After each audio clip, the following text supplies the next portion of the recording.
Piloto da Marinha enfrenta algo desconhecido.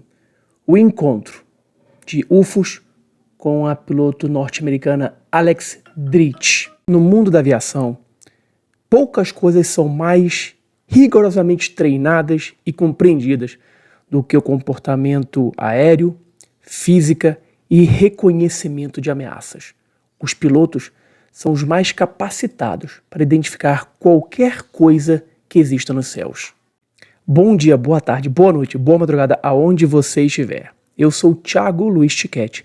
Sejam bem-vindos ao canal da Revista UFO aqui no YouTube.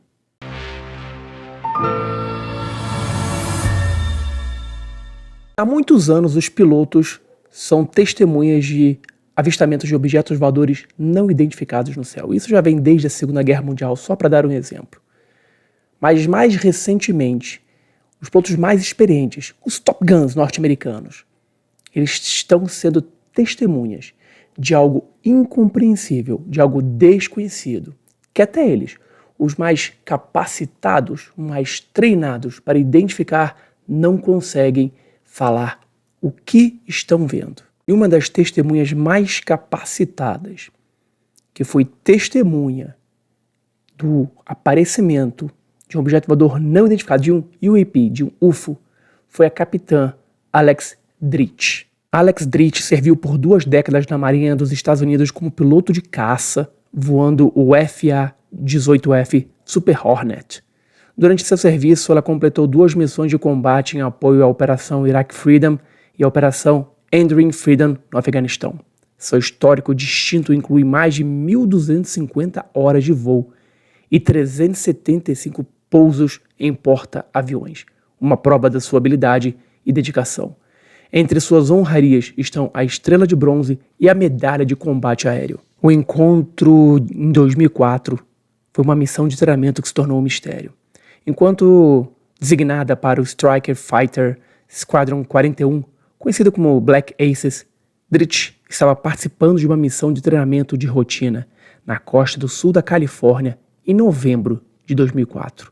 No meio do voo, ela e o seu líder, o comandante David Fravor, foram inesperadamente redirecionados por controladores de tráfego aéreo para investigar um contato de radar não identificado. O que eles encontraram os chocou. Um objeto em forma de Tic Tac, liso, branco, sem asas visíveis, sistema de propulsão ou rastro de exaustão, pairando perto da superfície do oceano. Dietrich se lembra de ter visto uma agitação incomum na água embaixo do objeto, embora nenhuma fonte visível como uma embarcação estivesse presente. Quando ela tentou descer para olhar mais de perto, o objeto subiu abruptamente e desapareceu a uma velocidade e maneira que desafiavam a física conhecida. De acordo com Dietrich, o objeto mudou de direção, altitude e velocidade do ar de maneiras inconsistentes com qualquer aeronave ou fenômeno natural conhecido. Treinada para identificar e engajar aeronaves inimigas usando decisões em frações de segundo, Dietrich enfatizou como o objeto se comportava de maneiras que desafiaram tudo o que ela havia aprendido sobre aerodinâmica e gravidade. O objeto parecia executar curvas instantâneas, subidas em alta velocidade e paradas rápidas, manobras às quais nenhum piloto humano ou aeronave convencional poderia sobreviver ou replicar. Ao retornar ao navio, os pilotos imediatamente relataram o evento, levantando preocupações sobre o que tinham visto. Dado o clima de segurança pós 11 de setembro, qualquer aeronave não identificada no espaço aéreo dos Estados Unidos, especialmente perto de uma área de treinamento militar, era vista como uma ameaça potencial. No entanto, não havia um protocolo claro na época para relatar tais anomalias, e os militares logo se concentraram novamente em seus preparativos de implantação. Hoje aposentada, Alex Dietrich deu uma entrevista incrível ao canal no YouTube American Veterans Center, onde ela contou com detalhes o que viu naquele dia de novembro de 2004. Assistam com atenção esse relato incrível de uma condecorada piloto militar que teve um encontro inesperado com um objeto voador não identificado. I don't think that the controller expected us to see anything, and that they were as surprised as we were when we had this intercept, this rendezvous with something strange that to this day I cannot explain, I cannot identify, and it really wasn't clear how it was maneuvering in the way that it was moving. It was changing airspeed, it was changing direction, it was changing angles in a way that didn't make sense and didn't adhere to our understanding of physics and gravity. And by definition, it's a unidentified flying object. When I was in high school, I had a college counselor who asked me to take a series of tests. All of my peers were getting ready to go to college and decide on their majors, and there was an expectation that we would go on to professional careers. I went to a math and science academy in Illinois, a boarding school, and the expectation was that the investment in our education would result in a return for the people of Illinois and the people of the United States. And so they wanted us to be engineers and doctors and to be professionals. And so when I took these battery of tests, it came back all over the map.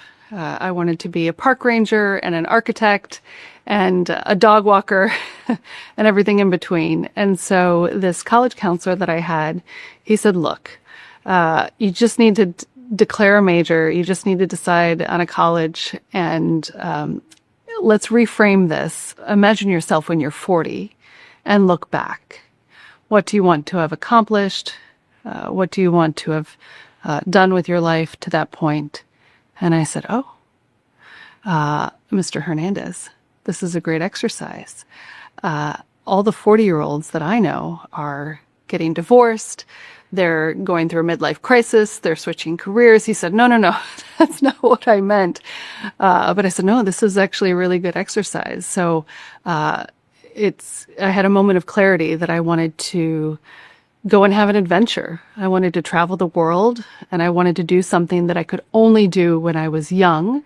And I had the physical strength and the eyesight for it. And so that's what led to pursuing a path through ROTC in college to graduate and commission as a naval aviator, going to flight school in May of 2001. So when I graduated and commissioned in May of 2001, I was selfish. I was self-centered. I was getting ready to go off on this big personal adventure. I wanted to travel the world. I wanted to do things that were exciting and interesting for me.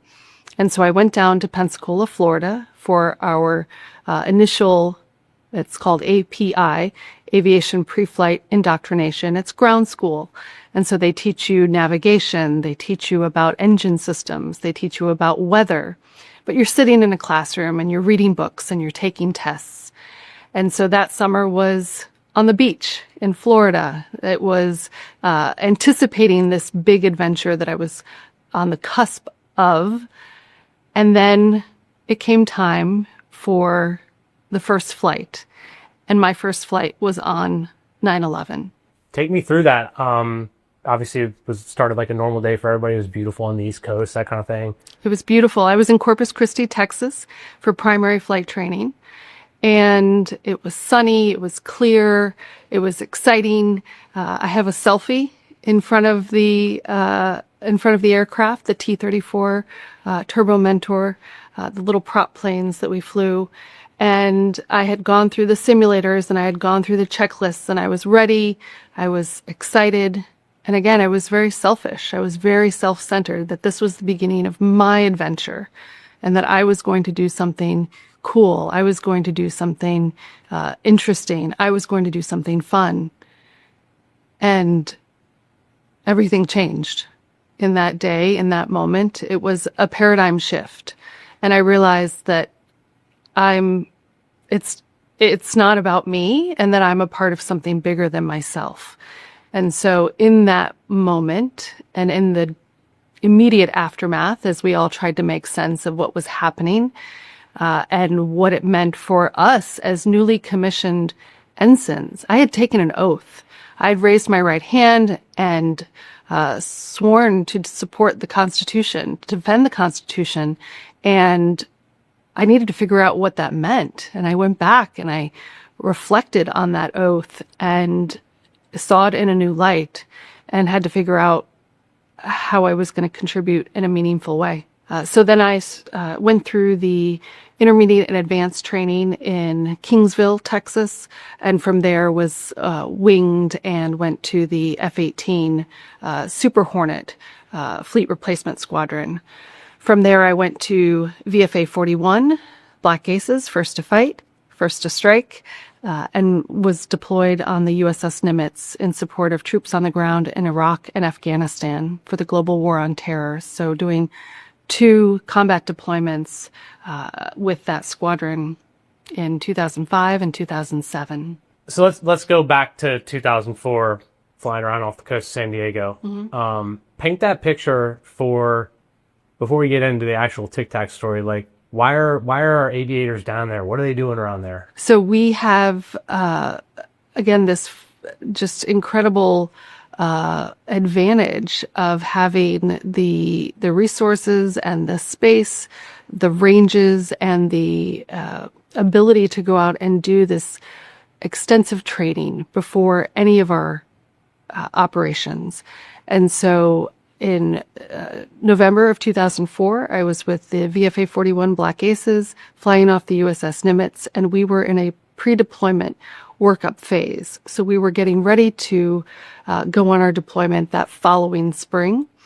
And we were training, we were practicing, just as you do in sports. We were scrimmaging against each other, setting up plays and running them, and then debriefing, watching the tapes and seeing what we could do better, how we could fine tune, whether it was our maneuvers, whether it was our operations around the ship. The launch and recovery of aircraft is highly technical and calibrated to make sure that we're really efficient with it. You know, we launched and we were flying out on just a normal average day, expecting to run our maneuvers and then come back and recover and do it again later that evening and the next day, just in this cycle of preparedness that we were in.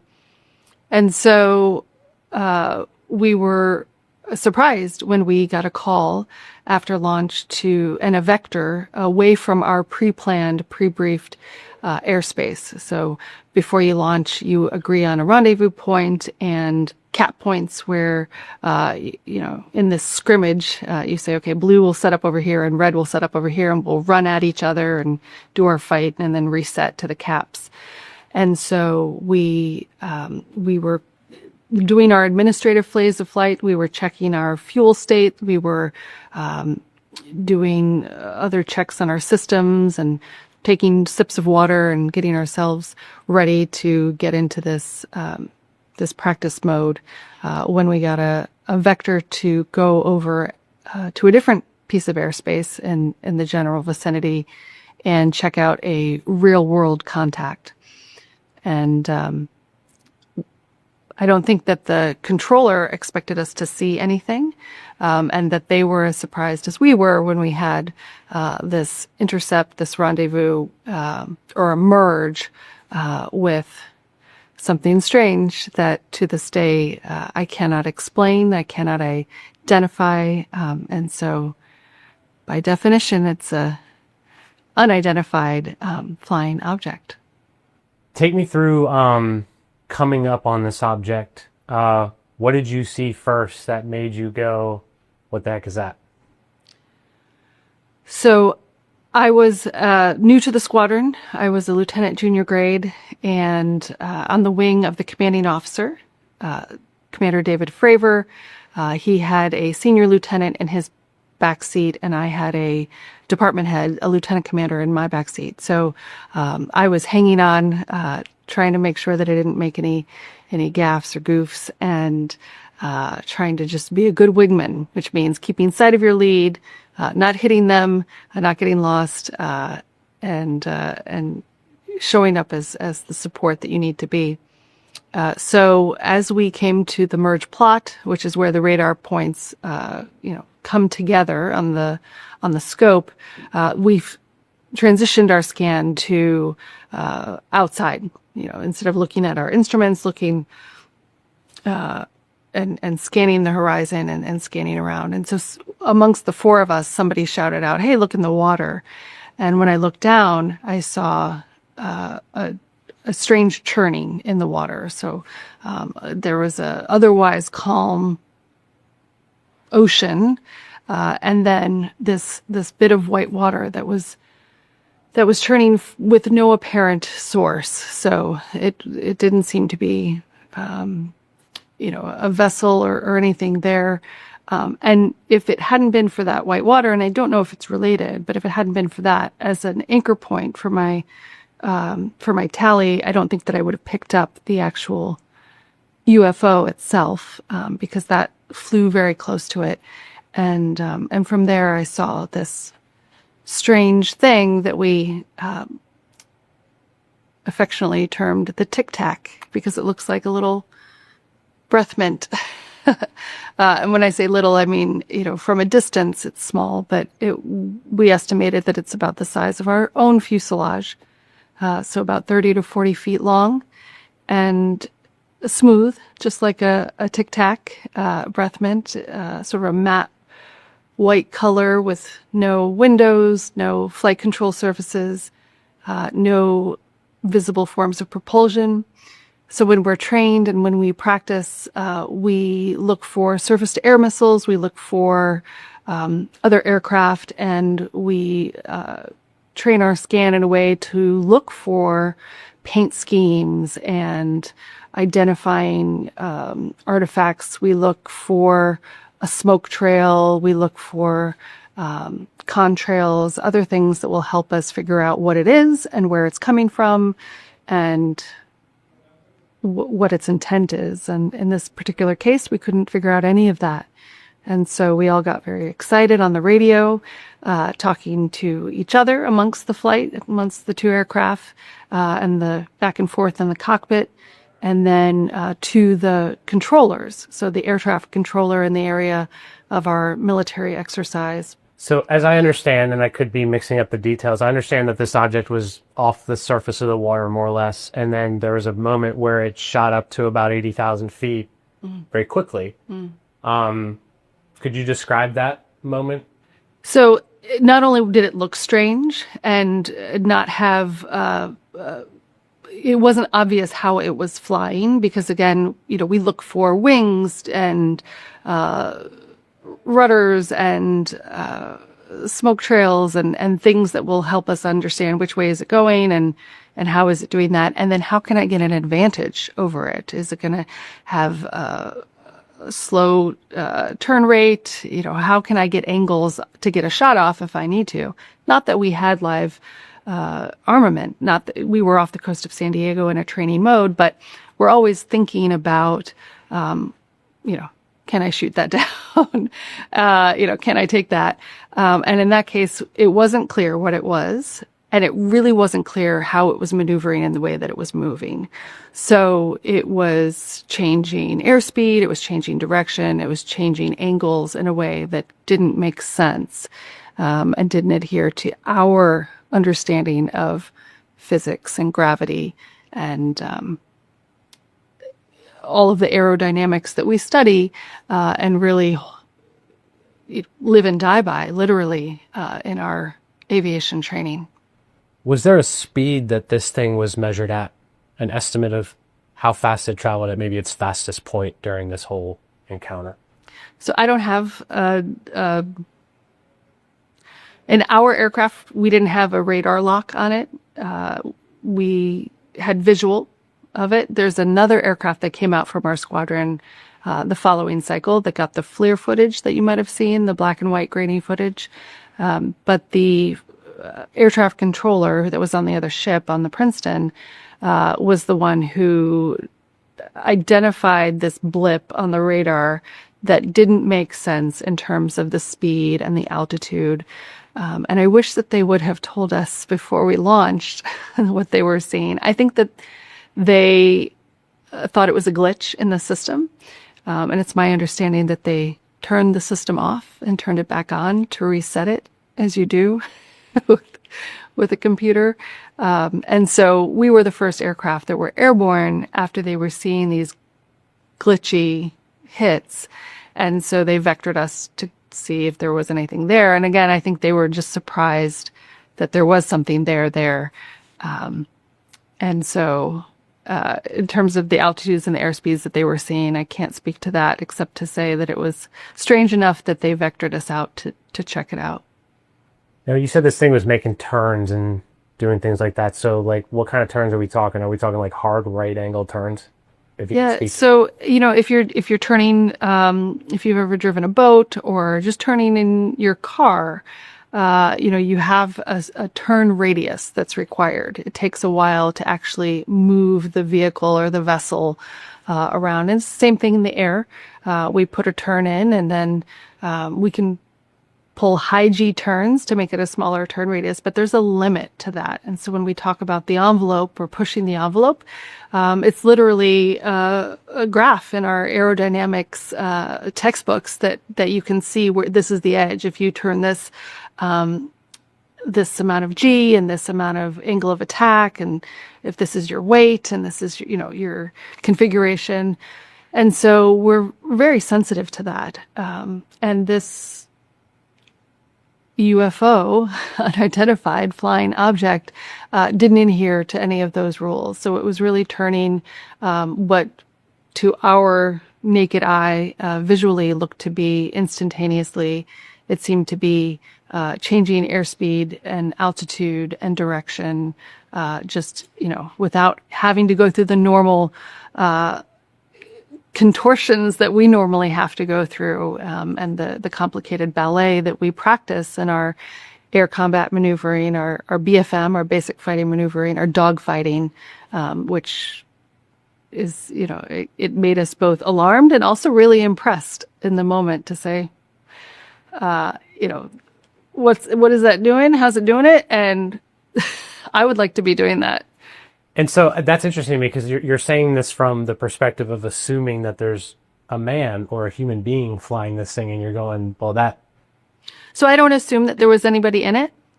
Yeah, I don't assume. I can make no assumptions about it. People ask me, if it's extraterrestrial, if it's something else, and I stick with the literal term of unidentified flying objects, and that it's unidentified. And so we don't know what it was and what it was doing, but we certainly raised the alarm in the moment. We were shouting at each other and anybody who would listen on the radio. And then when we came back to the ship, we reported it, we debriefed it, and said, hey, there's something out there. And we're in the middle of a military training exercise, and we're off the coast of California. Post 9/11, that's still very real and very raw in all of our psyche. And so shouldn't we investigate, and shouldn't we divert some assets to really figure out what that is? Because if it's an adversary spying on us or otherwise doing some sort of ISR surveillance, then wouldn't we like to know that? And if it's hostile, absolutely we'd want to know that. So I can't speak to what it was or where it came from, or how it was moving in the way that it was moving. All I can do is put a pin in that moment and say that was weird, and it would have been worth checking into, especially in the moment. I know I was gushing a moment ago about how competent and professional and able we are as a military. This was and continues to be a crack in our dominance, really, in every other area, because it doesn't fit neatly in any of the conventional bins. And I suspect that that's why in the moment the chain of command said, that was weird. We don't know what it was. We've got a job to do. We've got a deployment to get ready for, and we need to focus on that. One of the reasons that I have accepted and done many interviews on this topic is to advocate for the fact that people, when they see something strange, should have a way to report something strange, not to fuel any conspiracy theories about aliens or extraterrestrial life or anything like that, but to say, as a service member, if you're out in training or if you're out on the front line, there should be a mechanism where you can report and you can register not just your own anecdotal experience, but compile it with radar data, FLIR footage, high-resolution photos, anything else that you have, and then we can build a database that then can be used to, and especially in this day and age when we have AI and such high sophisticated technology available to us, that we would be able to find those needles in the haystack and hopefully turn those things that are unidentified into identified. I know you have to give sort of a measured answer, and I respect that. What do you think it is? I have no idea. People always ask me that. And I literally don't know. And I don't really care. In the moment I cared because it could have been a safety of flight issue. It could have been a 9/11 nightmare. Again, all those folks in San Diego and LA and off the coast of California, that felt incredibly vulnerable. To have something in our airspace unaccounted for. When you have an air traffic controller saying, I need you to go over and check this out and get a visual tally and tell me what this is, that's really unsettling in the moment. We checked it out. We said, this is weird. We don't know what it is, and we don't know what it's doing or how it's doing it. We came back to the ship. Nothing happened in that nobody was hurt. There was no damage. And then I went on with my life, with my career. And so I don't lose sleep over it. People ask me if it haunts my dreams, if I ever, have gone out and tried to investigate it on my own. No, I just don't. I've done a lot of other things with my life. I deployed to Afghanistan, boots on ground. I've had 3 kids. I've had breast cancer. Like, there have been a lot of other things that have happened in my life that I choose to focus on. So when people ask me to, I will speak and I will be interviewed and I will tell the story and advocate for having an office. What are we calling it now? There's the AARO. Yes, the AARO is the current version of the office in the Pentagon that investigates UFOs. And so I think that's a good idea. I don't know that they've gotten it exactly right to this point. But at least we're trying to fill in that crack of vulnerability that we had 20 years ago. And work on what's the best way to make sure that service members feel encouraged and empowered to report, and that they know how. What's the mechanism? Is there a sort of 911 number that they pick up and call? Is there a web portal that they put it into? And then what happens to that information once it's been ingested into a system? So this is kind of full circle. I'll bring it back to my high school experience at a math and science academy. And you would think that really taught me and my peers at that school to say everything has to be scientific and proven and factual. Yes, and that experience also taught us that, science happens because we're curious. And we cannot rest on our laurels, and we cannot be arrogant and assume that we understand everything, because then we don't make any progress. I think about the first human organ transplants. Those only happened in the mid 20th century. Before that, it was science fiction. It was like Frankenstein, right? If you're going to take your heart and put it in my chest, like, f*** you. That's, you have a God complex, you're, a mad scientist. There's no way that's going to happen. But now I go to the DMV and get my driver's license and they say, hey, do you want to be an organ donor? And I'm like, yeah, no big deal. I don't turn the table over and say, how dare you? but like the idea that we could overcome something like that, something that it's unimaginable for one generation of people to then for the next generation to say like, yeah, that's totally possible. And like, it's an everyday thing. I not only assume, but I hope that we have so many more miracles ahead in discovery and technology. And, so I don't know what it was that we saw that day. You're not going to pin me down by saying it's extraterrestrial or it's something, because I really don't know what it was. But that doesn't mean that I'm not open-minded and would accept some non-prosaic, sort of otherworldly explanation. Something otherworldly, like other dimension, in meaning that would break the current paradigm of what we know and think. Nos anos após a sua aposentadoria, Alex Dietrich se tornou uma pessoa confiável na revelação do tema ufológico, dos UAPs, mas de maneira racional e responsável. Alex vem dizendo e enfatizando que as discussões sobre fenômenos ufológicos e UAPs não podem ser conduzidas por teorias conspiratórias ou que sejam de origem extraterrestre, mas sim baseado em dados e também em informações junto à ciência, militares, governo e à sociedade. E então, o que você achou dessa entrevista? Ao contrário dos delatores que vêm a público relatar que trabalhavam em alguma agência ou departamento ou projeto secreto de recuperação ou identificação de objetos voadores não identificados, a capitã Alex Dietrich viu com seus próprios olhos um desses objetos. E por que não chamá-la para testemunhar diante do Congresso norte-americano o que ela viu? Será que os políticos dos Estados Unidos, os congressistas, farão isso? Eu acredito que ela tem muito mais a dizer, que não pôde falar agora. Mas e você? O que acha?